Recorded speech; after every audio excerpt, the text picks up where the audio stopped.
Hi, welcome to the show. Well, today, as usual, I've got a special guest. I have with me today the co-founder and secretary of the Oregon Independent Party, and also a city council person here in McMinnville, Sal Peralta. Hi, Ken. Thanks for having me. It's great to have you here. There's so much to talk about. Well, let's dive right in. I'm just going to throw this at you. What's top of your mind right now as far as your involvement either in the city or the state?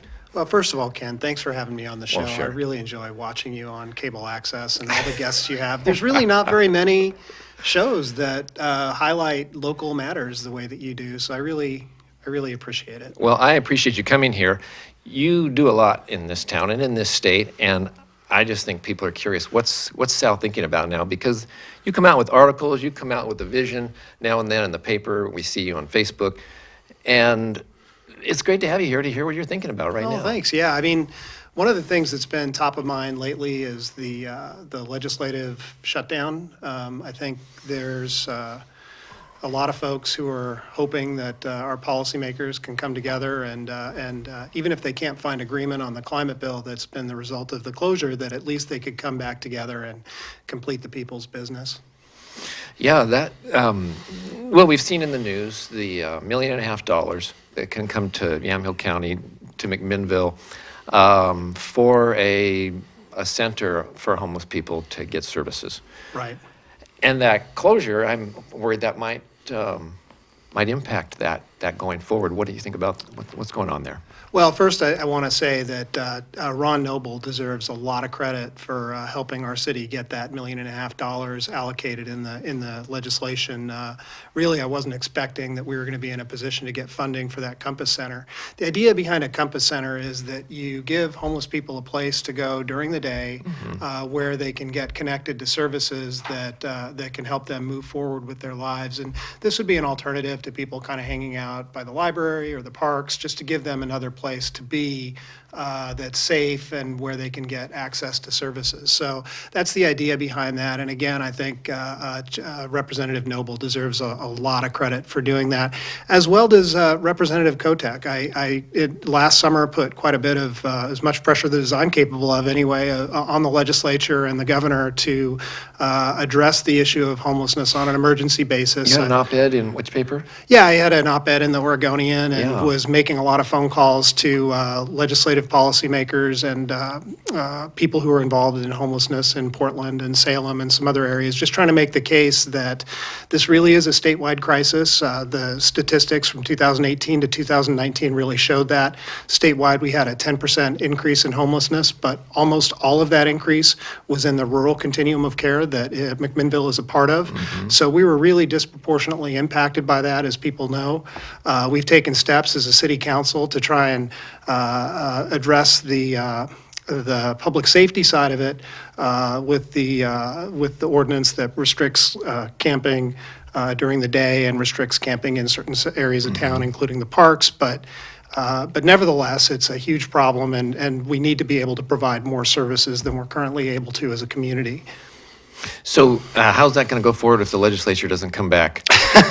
Well, first of all, I'm optimistic that they will come back, if not before the end of the session, that perhaps the governor will call a special session to complete some of the crucial issues that have been kind of left up in the air, and I'm sure that they'll work it out. Okay. It may take some time, but I'm confident that the cooler heads will prevail eventually. Well, this is a big deal for McMinnville. I mean, a lot of people are suffering some, I don't know, on one side, compassion fatigue and just frustration from the get-go about this homelessness problem. And if it was easy to solve, it'd be solved because people are all over it. And this is a big step. Well, and it is especially hard to have it caught up over something like climate change, but you could kind of see, based on how the legislative session was conceived, I guess, this year, that they were going to get hung up over this issue, because you essentially, on that issue, it's literally the most polarizing issue in the country. Pew Research just earlier this week came out with a poll that basically identified priorities of Democrats and priorities of Republicans, and there's a 50-point differential in public attitudes between Democrats and Republicans on whether we should do something to address climate change or whether we shouldn't. And so it's not too surprising, given how polarized we are as a country and how strong the difference of opinion is between policymakers on that issue, that it got hung up on that. My feeling on climate change is that we should really start talking about it a little bit differently. I think the Republicans correctly point out that the changes that we make here in Oregon are not going to have a global impact on climate change. What it would be us, addressing some of the costs, the climate costs of manufacturing in the state, and starting to do that here, and hopefully other jurisdictions might if we do, but there is a cost associated with it. I think that we should be thinking of it as a crisis, because clearly this has been affecting our state for over a decade. We're seeing warmer, lower flows in our river. We're seeing warmer oceans that is contributing to the loss of sea life. We're seeing more forest fires. That's expected to increase over the next 40 years. So these effects are happening. And the Democrats' idea is to essentially assess a fee on all of the industrial activity in the state, and then use that to create a fund to deal with some of the effects of climate change. And the Republicans obviously are averse to that approach, but it's not the only approach that we can take to address climate change.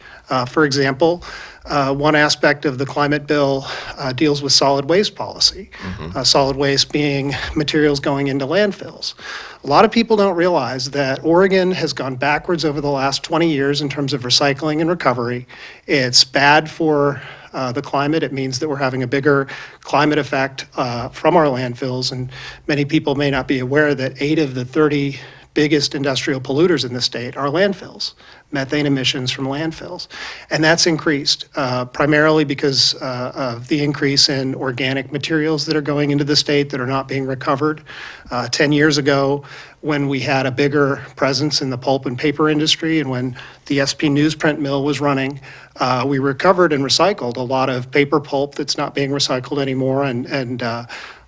So there are things that we can do to try and recover more of those materials and keep items out of the landfill, and also fight climate change. And I think that's one example of an alternative approach to addressing climate. And you've been down to the Capitol and talking to some people about that. Tell us about that. Yeah, I mean, my approach has always been that you really try and work with people where they're at to find common ground. And one of the more interesting conversations I've had over the last few months has been with one of the Timber Unity leaders, Scott Sword, who's running for the state legislature. He runs a logging company. And we had been talking on the phone, and he's been thinking about doing wood pellets at his facility to deal with that issue of materials that are getting wasted. Wood pellets that people buy and then burn in their wood in Yeah, their for their pellet wood stove. And, Okay. and his idea is... Which is kind of a carbon producer. Yeah, but he's not, but it would mean that these materials aren't going into a landfill also. I mean, Okay. right now, those materials are just being thrown away, and he's trying to come up with a way to recycle it or do something more useful with it. And so as we got to talking and he shared that idea, I suggested, well, that's an interesting idea. Have you considered looking at biochar? And for your viewers who aren't familiar with biochar is a process where you take organic waste like wood pulp or like food waste or other kinds of waste, and you char it and you sink it into soil. And so you're essentially sinking carbon. It's a soil amendment. It improves the health of the soil. And it's one way that people think we can, as part of a change in our agricultural practices, reduce the climate impact of agriculture and actually have a net positive carbon impact. And so Scott, to his credit, had people out there to his facility to look at it and is considering doing that. And so I think that, if we're waiting for government to solve the problem, we're probably not taking the right approach. And I think if we make assumptions about the willingness of people, if we make negative assumptions about the willingness of people to work in good faith, we miss a lot of opportunities. And so that's an example of the kind of thing that I like to do, which is to just try and find common ground with people. Well, I'm thinking you're talking about Republicans and Democrats, and you're not really identifying with them. I think you've got your independent party hat on, right? Is that right? Now, as co-founder and secretary, What's going on with the independent party? Well, I mean, so just a little bit of background on that. I mean, a lot of people here may remember that seemingly a lifetime ago, I ran for the legislature as a Democratic candidate. And I found that process very unfulfilling because so many people, as you probably know, kind of make up their mind as soon as they see the party label. And it's probably even more true now than it was then. We're more polarized even than we were in 2006. So with the independent party, we decided that after that experience and the independent party was just being formed, I agreed to kind of help them and help that take shape. And one of the things that we did was we decided to use a process of surveying our members to determine what their priorities were. And over time, we, in addition to doing that, have started using public surveys to get a sense of where the general public is, and then identifying places where the legislature in Oregon particularly are not achieving goals that the public would like to see prioritized. And I think you can only do that if you're willing to work collaboratively. It doesn't mean that we're not taking strong positions. We're very critical of the Republicans, for example, who are climate change deniers. And so by that I mean we want a science-based public policy, rational public policy that takes into account multiple sets of perspectives, because the best ideas, the best solutions come not from one party having control, not from all of the same ideas coming from one source, but from ideas coming from a variety of sources. So that's sort of in the party's DNA. And as a result, we do things a little bit differently with our elections. So in 2016 and 2018, we were recognized by the state as a major political party. And so we were conducting our elections during the May primary. The state was holding the elections for us. In 2020, we've fallen back to minor party status, even though the party's grown by 10,000 members since becoming a major party. So we now have about 125,000 members statewide. But being a minor party means that we're going to conduct our own election. So we're going to hold our election from April 28th through May 12th. It's open to all independent party members, which is 125,000 people, but also the state's 900,000 non-affiliated voters. And we opened the election up to all of the leading Democratic and Republican candidates and candidates from other political parties. And we're including a presidential preference poll. So this will be the one opportunity for independent and non-affiliated voters to also express their preference for president. So the candidates that have filed right now are in the U.S. Senate race, the state treasurer's race, and the Secretary of State's race, in addition to all of the leading presidential candidates. So in April, there'll be an election, and just take the Senate race. The winner of that election in the independent party will receive your endorsement. Will receive our cross nominations. So they'll be Cross-nomination, listed on explain the, that. So yeah, Oregon's a fusion voting state, which means that candidates can accept more than one party nomination and then list all of those nominations on the ballot in November. And so by winning our cross nomination, a candidate would be able to list themselves as, say, an independent Democrat or an independent Republican or an independent progressive or whatever the case may be. So that, that'll be an interesting process. And one of the things that we like to use that process for is to test out alternative voting systems. I believe that one of the biggest dysfunctions of our political process today is how we elect people. Because we have a first past the post system. In most of the legislative districts, the districts themselves are so gerrymandered that in the likelihood of winning in most of the states as a candidate of the weaker party is very remote. 85% of the time, the winner is decided essentially in the primary. If we had a different voting system, not a first past the post voting system, but if we use ranked choice voting, which allows voters to select to basically choose first, second, third, and fourth choice candidates. And then if their first choice candidate doesn't make it, their second choice candidate moves up and so on. And this encourages candidates to appeal to a broader section of voters.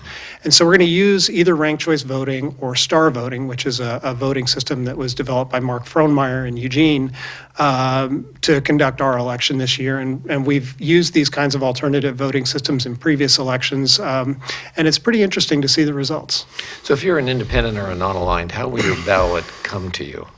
So it's an internet-based voting election. So Okay. right now, people can pre-register by going to indparty.com, which is our website, and you can pre-register, and then once the election starts, we'll send you the information that you need to log in and obtain your ballot. And but it's going to be an online voting system, primarily targeting people who are using mobile voting devices like cell phones and tablets and so on. All right. You know, we started out talking about homelessness and how this Compass Setter could really make a difference here. Let's talk about some of the ingredients that have gone on, just, I mean, nationally, statewide, but let's just talk locally, some of the ingredients here that are adding up to this situation that we have. Why does McMinnville seem to have a disproportionate number of homeless people? Have you got an answer for that? Well, I mean, so first I'd say Oregon has a disproportionate number of homeless people. I mean, we're number 2 in the country right now in the growth of homelessness. I think last year we were number 1. We've been number 4 at times. And it's really a function of housing affordability is one big part of it. And then the second big part of it is, behavioral problems, whether it, and I think a lot of times people refer to these as diseases of despair. And here I'm talking about addiction, mental illness, alcoholism. If you have a person who is only spending a third of their income on their housing, and they have a mental illness or an addiction problem, a lot of times they might be able to make things work out because they're able to keep a job well enough to where they can keep housing or maybe they get enough support to cover it. But in Oregon now, we have a lot of people where they're spending 2/3 of their income, 3/4 of their income on their housing. And, it's just economics. A lot of people are being priced out of housing, both in McMinnville and around the state. McMinnville has an especially bad problem with it because we haven't expanded our urban growth boundary really since the state adopted the urban growth boundary model. And so I think in 1980 was the last time that we expanded ours 40 years ago. And so really right now what we're seeing is a gentrification that's happening as a result of a lack of affordable housing and a lack of land for building and development of residential properties. So this gentrification, that's where land prices, rents just keep going up, and low-income people can't afford to live anywhere. Yeah, and it's not just low-income people that can't afford to buy in McMinnville right now. I mean, the average income, the average household income in McMinnville is around $55,000, and the average starting price of a house is just under $400,000, and those numbers don't add up for most people. So it's not just the low-income folks. It's teachers, it's firefighters, it's a lot of people who can't afford to live here right now. So this process, urban growth boundary adjustment, 80s it happened. There's been some attempts in the meantime. Right. So there have been 2 big attempts to expand the urban growth boundary, one in the early 1990s, which didn't succeed. It was kind of a larger plan development, and then once in the early 2000s to mid-2000s. And in that process, we expanded the urban growth boundary. The Department of Land Conservation Development approved the plan, but the plan was ultimately defeated through the litigation process and the appeals process through the Land Use Board of Appeals. And it was struck down on a fairly narrow point at the time in the city. It was determined by LUBA that the city did not adequately account for or address the issue of exception lands that could be brought in before it went to taking farmland. It was a pretty controversial decision. Folks who lived here at the time may recall that, there's a lot of frustration over what happened. The city spent over $1 million to try and pass that, and 0 units have been built as a result of those efforts. However, because the decision was a fairly narrow one, it means that most of the points of disagreement had already been addressed through the negotiation process and by the courts. And so the sense of the city council, I think, or at least my sense is that there's some support for using that older plan as a starting point for going forward, since the court in that case had given kind of a guideline for how we could get to yes with the UGB expansion. Some other factors with regard to this, because I know this is a really controversial issue. There is a lot of sense from people that we don't really want to increase density in the community, that has a negative impact on livability. People don't necessarily want to go up because they feel like it's going to increase traffic in their neighborhoods. And so we get a lot of feedback from neighbors about not wanting to see that happen. And yet at the same time, there's not a desire from other large segments of the community to expand out onto farmland and to see the city get bigger. So it's a really tough set of policies to really try and navigate what the right solution is for McMinnville. The one thing I can say is that what brought most people here is the fact that we have a dense, walkable city surrounded by beautiful farmland. And so I think that whatever we do, we need to make sure that we protect those characteristics going forward. So there will be an attempt soon. It's underway. It's been underway. To apply for urban growth boundary adjustment. And what will that look like compared to the last one? Well, I guess to be determined, but we're using the last one as a starting point. So I think it'll look very similar if that's where we end up going. My hope is that we'll find a good path forward for people, something that makes people feel comfortable with the city. I think there was a lot of support in the community for the proposal that was on the table 10 to 12 years ago. Of course, not everybody agreed, and some strenuously disagreed with it, but overall, I think there was a majority of support. And of course, now we're in a situation where we really need to be able to provide housing for people. We're almost out of land for development, and so what land is being developed for housing products that target people who are on the higher end for the most part.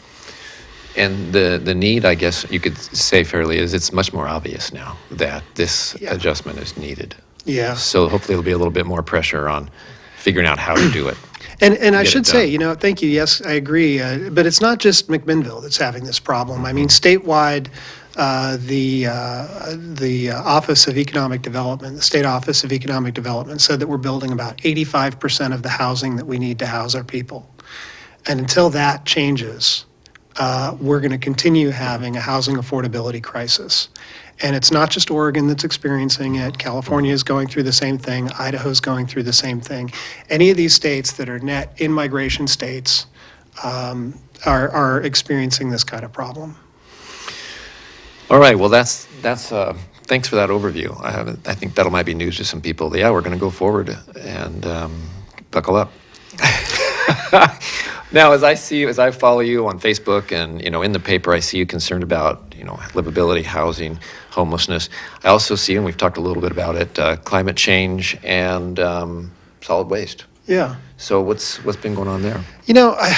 Environmental policy is something that I didn't start out as someone who was incredibly concerned about environmental policy until about 5 or 6 years ago, when some friends asked me to help them testify on an issue related to the landfill. And I just felt that the state agency that was responsible at that time, Dogami, which no longer has any authority for the final cover of landfills because of what the legislature did that year over our objections. I just feel that the state agencies are not doing a very good job with respect to reducing the amount of materials going into landfills. And it's shown in the statistics. I mean, 20 years ago, we recovered a higher percentage of materials for recycling than we do today.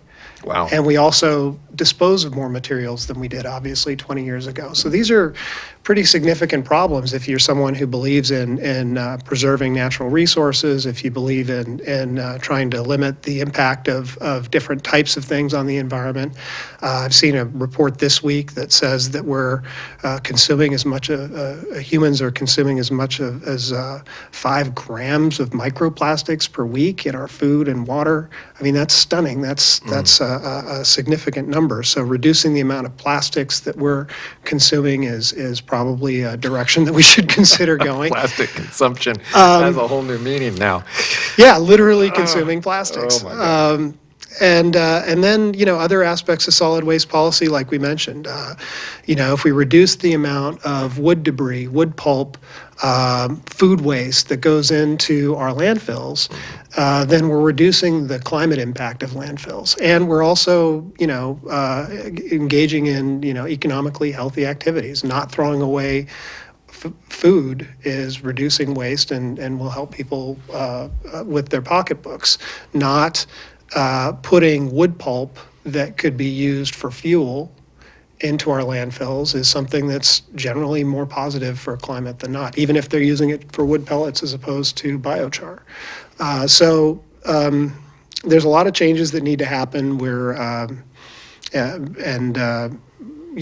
I think looking for opportunities to be creative in terms of problem solving is what we need to be doing at this point in a lot of different ways. When I was scrolling my Facebook, what was that? What was that big red thing? Oh, well, that's the Lorax. Who's standing next to the Lorax? Oh, that's Sal Peralta. So that kind of lit me up as to, you're getting involved. Zero waste in town. I'm a promoter of zero waste, and you've gotten involved with them. What's going on there? Well, yeah, Zero Waste McMinnville has launched a statewide effort to promote zero waste public policies.